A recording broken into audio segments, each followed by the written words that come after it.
여러분 안녕하세요. 파스텔 타임입니다. 오늘은 블렛 저널에 대해서 얘기를 해보려고 해요.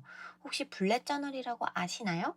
블렛 저널이란 하루에 내가 쓰는 메모나 계획 같은 거를 한 곳에 모아서 관리하는 새로운 플래너 시스템을 말합니다. 원래는 해외에서 한 몇 년 전부터 유행을 했던 건데 최근에 한국에서도 유행을 하고 있는 것 같아서 요거에 대해서 한번 얘기를 해보려고 오늘의 주제를 준비를 했어요. 제가 블렛 저널을 2019년 가을부터 쓰기 시작해서 2020년까지 계속 썼거든요. 그래서 약 1년 반 정도 쓰면서 느꼈던 점에 대해서 한번 얘기를 해보려고 합니다. 그럼 오늘의 영상 시작해 볼게요.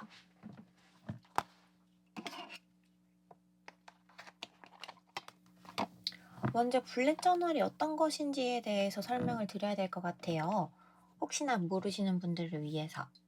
아까 말씀드렸듯이 하루에 일어나는 모든 일을 한 곳에 모아두는 거라고 생각을 해주시면 될 것 같아요. 여기 이 키라는 시스템을 통해서 그 주에 있었던 일이라던가 아니면 그 날에 내가 해야 하는 모든 것들을 한 곳에 모아서 체크리스트라든지 노트라든지 어떤 투두리스트 같은 것들도 한꺼번에 한 곳에 그냥 모아서 적는 시스템인 거죠. 그래서 그때그때 주위에 있는 아무 종이들에 적었던 메모나 할 일 같은 걸 일부러 요 한 권에 노트에 모아서 작성하니까 어떤 메모들이나 내 필기가 되어 있는 것들을 여기저기 찾아다닐 필요가 없이 하나만 확인하면 되는 편리함과 효율성이 있는 시스템이라고 할 수 있습니다.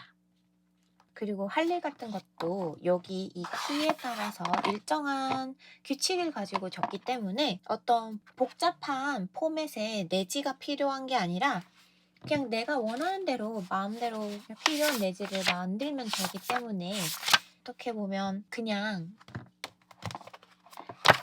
이런 도트로 된 방안 내지라던가 그냥 일반 무지의 노트에도 사용을 할 수 있어서 꼭 비싼 플래너를 살 이유 없이 그냥 일반적인 노트에도 쓸 수 있다는 점이 이 블렛 저널의 장점이라고 할 수 있습니다. 저는 이 블렛 저널에 대해서 영국에 유학하던 시절 알게 됐습니다. J 성향이 좀 있거든요. 그래가지고 원래부터 계획을 세우는 걸 좋아했는데 영국에서는 생각보다 플래너들이 제 마음에 드는 게 없더라고요. 뭔가 한국만큼 이쁘고 뭔가 다양한 플래너들이 있질 않아가지고 새로운 거는 필요하고 어떤 걸 써야 하지 고민을 하고 있던 차에 유튜브를 보다가 이 블렛 저널이라는 거에 대해 알게 되어가지고 이거라면은 영국에서도 특별히 내가 다른 걸 구하지 않고서도 이런 노트 하나만 사면 되니까 충분히 할 수 있겠다 싶어가지고 시작을 했습니다. 2019년 가을이니까 한 9월부터 쓰기 시작했고요. 그래서 2020년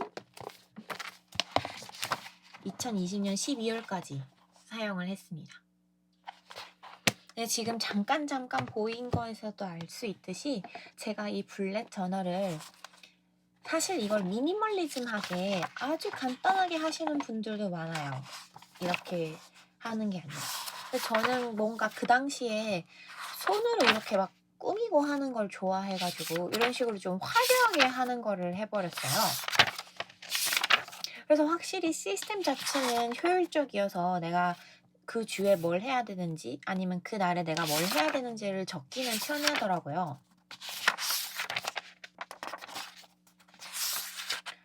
그런데 이렇게 꾸며놨을 때 지금 사실 이렇게 봤을 때는 너무 뭔가 이쁘고 엄청 잘 쓴 것 같지만 사실은 이걸 하면서도 생각외로 제가 어려운 점이 많았어서 그거에 대해서 한번 얘기를 해보려고 합니다. 그래서 먼저 일단 제가 블렛 저널을 미니멀리즘으로 하시는 분들 거를 보고 배운 게 아니라 아만다 레이첼 리라는 블렛 저널계의 약간 아이콘 같은 분이 계세요. 그분이 이런 식으로 굉장히 아티스틱하게 이쁘고 크리에이티브하게 블렛 저널을 꾸미는 걸로 유명했거든요. 그래서 그분을 따라서 만들다 보니까 저도 그냥 비슷하게 아티스틱하고 이쁘게 꾸미는 거에 같이 집중을 하게 되더라고요. 그러니까 사실 이 시스템 자체는 뭔가 이 포맷을 이쁘게 꾸미는 데 원래 중점이 있는 게 아니라 간단간단하게 내가 그날 그때그때 필요한 것들을 마구마구 쓸 수 있다는 게 장점인데, 저는 이걸 이쁘게 꾸미기 시작하니까 이걸 또 이쁘게 써야 한다는 강박이 생기더라고요. 이게 뭐라고 해야 될지 모르겠는데, 예를 들어서 원래 블랙 저널은 이런 퓨처 로그를 쓴 다음에 한 1년에 있을 것들을 적는 퓨처 로그를 쓴 다음에 원슬리 로그를 써요. 원슬리 로그도 사실 이런 달력 형태가 아니라 그냥 쭉 숫자만 쓰는데, 저는 달력이 좋아서 그 당시에 또 달력으로 썼어요. 근데 어쨌든 하고 난 다음에 그냥 숫자만 쭈르륵 쓸 수 있고, 그렇게 하고 난 다음에 바로 데일리로 넘어가야 되는 시스템이에요. 그날 있는 일을 데일리로 하루하루씩을 그냥 페이지에 상관없이 막 적어야 되는 건데, 저는 그때 아만다도 그렇고 저도 그렇고 뭔가 데일리로 바로바로 적기에는 주 단위로도 내가 필요한 걸 보아야 되지 않을까 싶어 갖고 이렇게 주 단위로 이렇게 만들어서 썼었어요. 그랬더니 다 좋은데 이걸 주 단위로 새로 계속 주별로 일요일에 그럼 그 다음 주를 거를 만들고, 일요일에 다음 주 거를 만들고 해야 되는 거예요. 근데 아까 말씀드렸듯이 이쁘게 하려고 노력을 하다 보니까 사실 포맷은 이런 식으로 했으면 그 다음 주에도 이런 식으로 똑같이 해도 되거든요. 사실 상관이 없어요. 아무렇게 해도 돼요. 내가 원하는 계획을 세울 수 있다면, 내가 하는데 편하다면. 근데 저는 이걸 이쁘게 하고 싶고 뭔가 주별로 다르게 꾸미고 싶은 거예요. 그러니까 이런 식으로 열심히 꾸미면서 막 했거든요. 그러니까 어느 순간부터는 이걸 꾸미는 게 너무 귀찮아져 가지고 다음 주 거를 안 만들어 놓는 거예요. 그래 가지고 어떻게 보면 미리 만들어 놔야 그 다음 주 거에 만약에 할 일이 생기거나 이벤트들이 생기면 미리 적어 놓을 수 있는데, 안 적어 놓으니까 결국 이거는 그냥 보여주기식, 꾸미기식으로만 남아 있게 되고 제 머릿속에 그대로 남아 있게 되더라고요.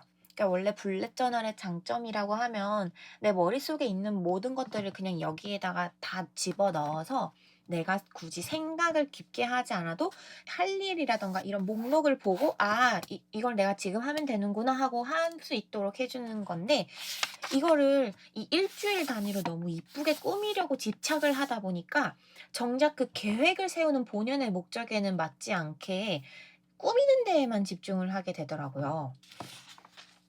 그래서 저는 이 블랙 저널이라는 거에 대해서 조금, 블랙 저널 자체라기보다는 블랙 저널을 아티스틱하게 아트로 이쁘고 화려하게 꾸미는 거에 대해서 회의감을 가지게 됐습니다. 근데 어쨌든 영국에 있을 동안에는 이 시스템이 가장 좋은 것 같아서 계속 썼었어요. 근데 이런 식으로 제가 안 쓰는 포맷들도 생기고, 아니면은 만들어 놔도 이거를 나중에 제가 다시 채운다던가, 아니면 나중에 한 주 중간쯤에 다시 이걸 그려 가지고 만든다던가 하는 일이 너무 많았어 가지고 조금 이 다음 연도부터는 쓰지 않게 됐습니다. 요게 지금 19년도 마지막에 썼던 거고, 로이텀에서 나온 A5였어요. 이것도 로이텀에서 나온 A5 하드커버 좀 두꺼운 걸 사서 2020년에는 1년짜리 더 크게 쓰겠다고 이렇게 썼습니다.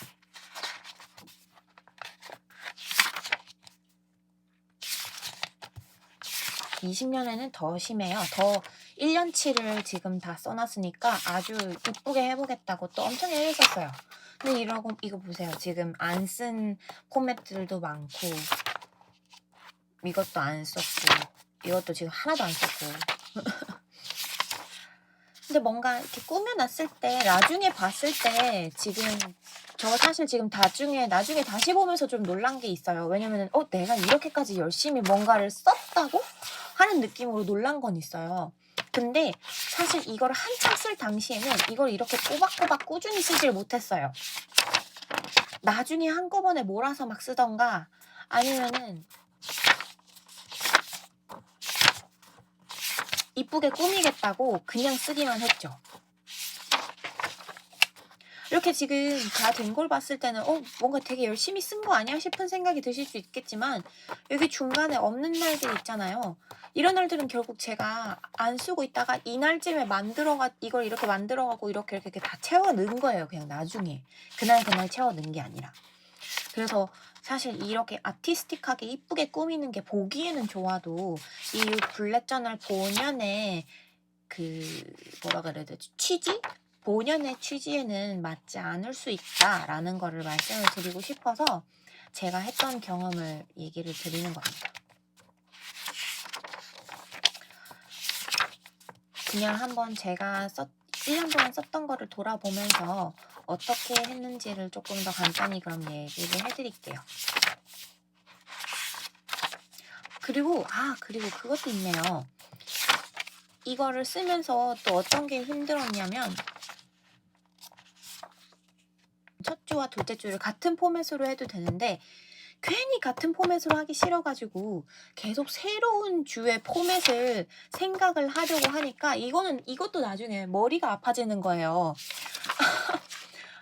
이게 뭔가 약간 창의력의 한계라 그래야 되나? 여기 또 보시면은 강광이 있어가지고 이쁘게 안 됐다고 지금 페이지를 일부러 그냥 하나에 찢고 다시 했나봐요. 뭔가 제대로 안 됐다고. 역시 이렇게 이쁘게 하는데 집착을 해가지고 이것도 항상 만들어 놓고 이 과제에 대한 할 일들을 쭈르륵 나열해서 언제까지 해야지 하고 언제까지 내가 해야지 하고 그 계획을 짜려고 이렇게 만들어 놓고서 하나도 쓰지 않아요.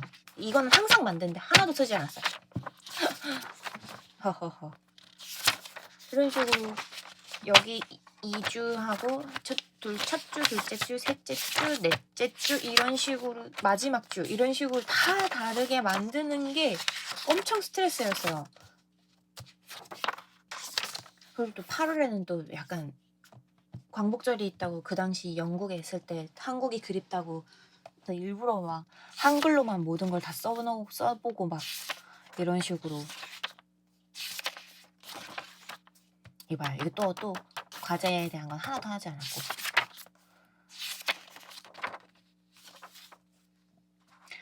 나중에 봤을 때 뿌듯한 건 있어요.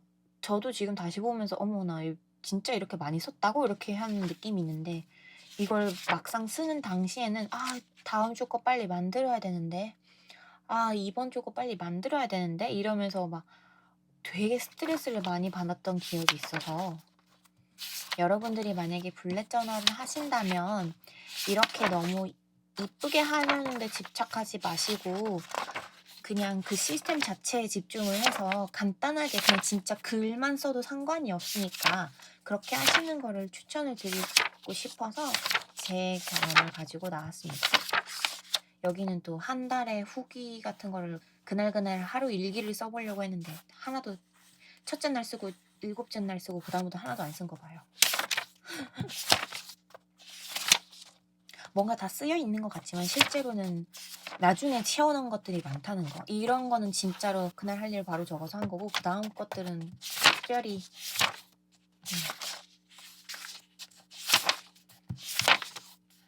한편으로는 이렇게 막 그림 그리고 하는 게 저는 재미가 있긴 했어요. 근데 재미도 있었지만 이거를 고민을 하는 시간이 너무 오래 걸리고 힘들었어서 이런 방식은 추천드리지 않습니다. 개인적으로. 이거를 꾸준히 계획적으로 주별로 일요일에 다음 주 거를 꾸준히 만들고 내가 이걸 꾸준히 쓸 수 있다면야 상관이 없는 것 같아요. 그런 거면은 당연히 이 시스템이 더 맞고 이렇게 이쁘게 한 게 나중에 봤을 때 되게 뿌듯하고 좋겠죠.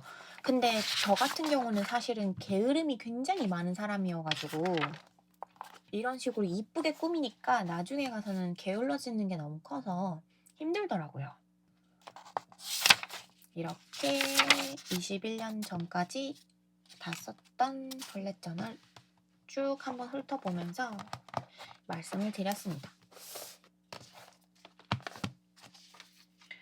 그래서 블랙 저널이 사실은 이 키를 토대로 이루어지는 거기 때문에 이제는 이렇게 이쁘게 꾸미진 않아요. 근데 단순히 제가 그날 할 일에 대해서 데일리로 써야 되는 거에 대해서는 이 키의 시스템을 조금 이용을 하고 있습니다. 여전히. 뭔가 일정이 잡힌 거는 여전히 세모로 쓰고 있고 태스크는 여전히 동그라미로 하고 공부라든가 내 일과 관련된 거를 할 때는 네모로 하고 중요한 거는 별 표시를 한다거나 이런 식으로 해서 키 시스템 자체는 계속 쓰고 있어요. 그래서 뭔가 이 블랙 저널이라는 거가 이런 식으로 꼭 어떻게 이런 포맷을 만들고 이런 모양을 만들고 이러는 거에 집착하지 마시고 시스템적인 거 자체만을 내가 이용을 할 수도 있는 거니까 그 블랙 저널의 장점이자 시스템이 될 수 있는 그 취지만은 이해를 하시고 다양하게 활용을 하실 수 있어도 좋을 것 같다는 생각이 듭니다. 오늘 영상은 그럼 여기까지고요. 다음에 다른 영상으로 또 찾아뵐게요. 안녕.